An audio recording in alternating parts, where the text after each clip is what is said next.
જય શ્રી કૃષ્ણ, જય દ્વારકાધીશ મિત્રો. આજે આપણે અધ્યાય 18નો 62મો શ્લોક સમજીશું.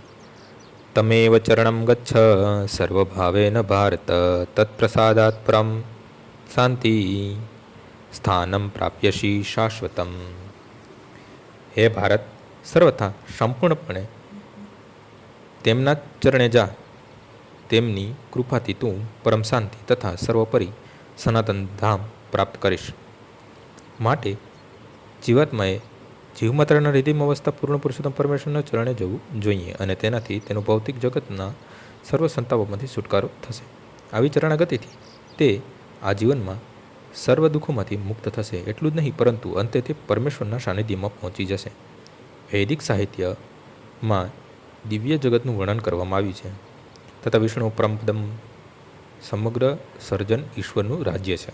તેથી પ્રત્યેક ભૌતિક વસ્તુ વાસ્તવમાં આધ્યાત્મિક છે, પરંતુ પરમપદમ ખાસ કરીને સનાતન ધામને સૂચવે છે કે જે દિવ્ય આકાશ અથવા વૈકુંઠ કહેવાય છે.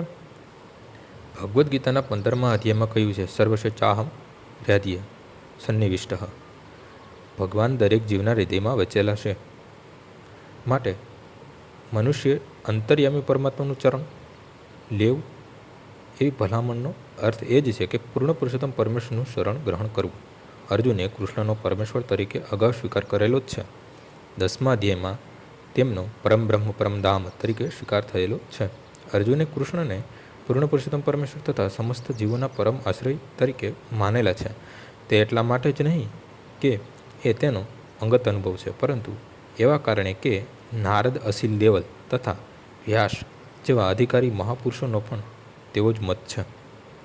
આજનો શ્લોક અહીં પૂર્ણ થાય છે. આવતીકાલે ફરીથી સવારે 6 વાગ્યે મળીશું. જય શ્રી કૃષ્ણ.